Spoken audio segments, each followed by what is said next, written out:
Good morning, everybody. Sorry, not in the best light, but I just love to be near the natural light here. I hope everyone's doing well today. This was not a planned live, but it was something that was on my mind, so I wanted to share it quickly with my community here and also share this on my social media. So mindfulness. Mindfulness is something that's become a little bit of a buzzword in modern times. It gets thrown a lot around, oh, be mindful, mindfulness practices, etc. And I want to talk a little bit about what that really means and why it's beneficial and then how to achieve it. So mindfulness, really, the root of what it is just being aware of what you're doing physically, how you're feeling physically, how you're feeling emotionally, and how your actions sort of impact yourself and others. A lot of what we do in the day-to-day is going through the motions. Have you ever been driving somewhere and you're familiar with the area, so you kind of zone out and you forget how you got there, and you're like, oh crap, I just drove a mile and don't even remember doing it. That's just an example of not being mindful. In some cases, zoning out is fine, but we don't want to go through our lives sort of unaware and checked out. When we're in the midst of crisis or stress, or even just challenge, we often retreat to a place of mindlessness because it feels like it's too much to take. So, for example, somebody's really stressed out at work.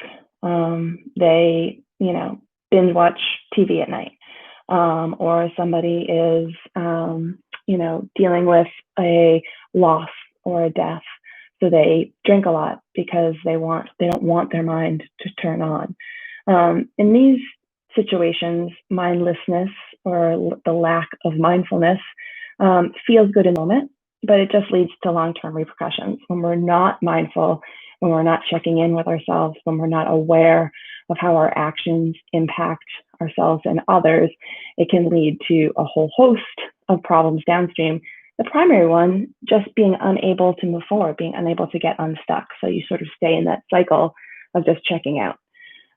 So while mindfulness has become a buzzword, it's still really important to be mindful, to stay present in your life, to be aware of what you're doing, what you're feeling, etc. So here's my 3 quick and easy tips for being mindful that everybody can do in their day to make sure you're practicing mindfulness.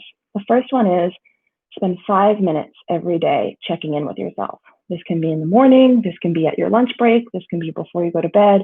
Whenever you can take 5 whole minutes, minimum, can be more if you want, 5 whole minutes to check in with yourself.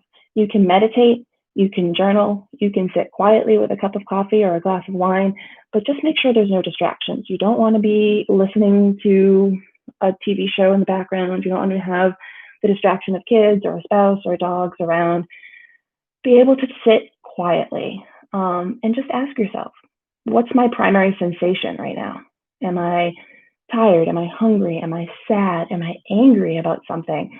Am I feeling really good? Am I feeling productive? Am I feeling fulfilled?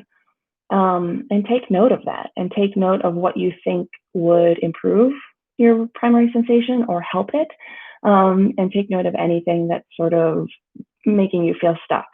Also ask yourself, how you think you're impacting the world, whether it's in small ways like, hey, have I been treating my significant other well? Have I been treating my kids well? Am I getting the things done I need to get done or that I've promised to get done? Just check in. Check in with your emotions, check in with your physical sensations, etc. Number 2, before I leave number 1, again, there's no structure to that. It's just a matter of being purposeful and intentional about listening to yourself for 5 minutes a day at a minimum. The second one is do something every single day that takes you outside of your comfort zone. Again, another buzzword, comfort zone. But when we're comfortable, when we're just going through the motions that we're like used to, that we're good at, etc., 2 things happen. The first one is we don't recognize discontent and unhappiness in our comfort zone. And a lot of times we are unhappy with the things that make us comfortable, but we're so used to them that they start to feel okay. So if we don't step outside of our comfort zone, we may never realize that the comfort zone actually doesn't feel so good.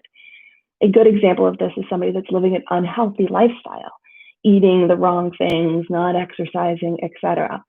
Starting to exercise or starting to eat right feels really uncomfortable. But once you start that, you realize, gosh, I felt terrible when I was unhealthy. I felt tired all the time. I was irritable. I didn't, feel good in my body.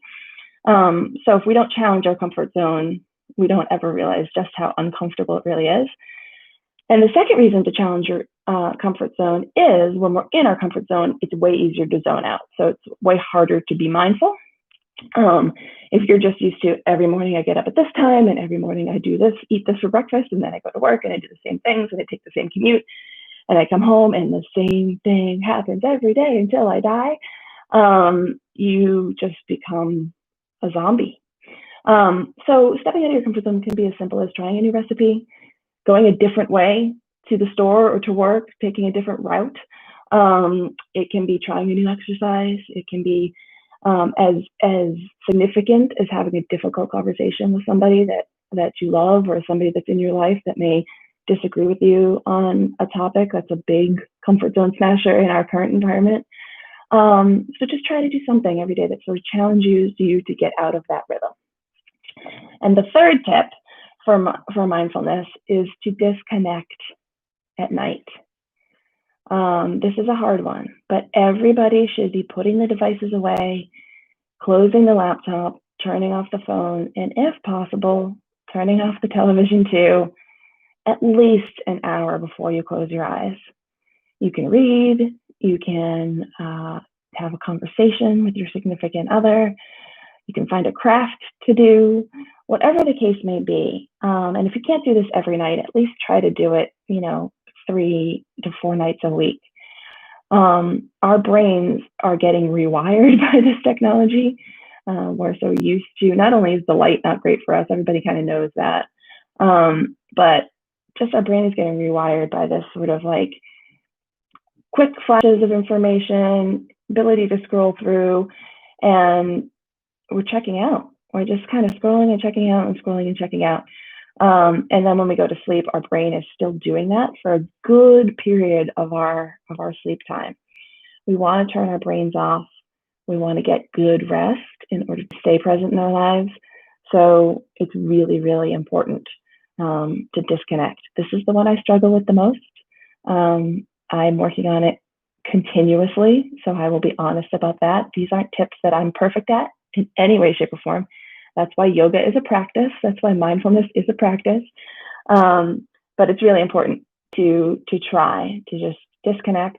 If you're really struggling with it, do it for 10 minutes first, and then 20 minutes, whatever the case may be. Back yourself in to that disconnection. Anyway, hopefully these tips help. Again, it's baby steps. There's no rhythm to it. There's no standard script on how to do these 3 things. They are yours to make of what you will. But I promise you, if you start practicing mindfulness, you'll feel more present in your life. You'll feel more powerful in your life. And as a result, you'll feel more happy in your life. Have a great day, everybody, and I will talk to you soon.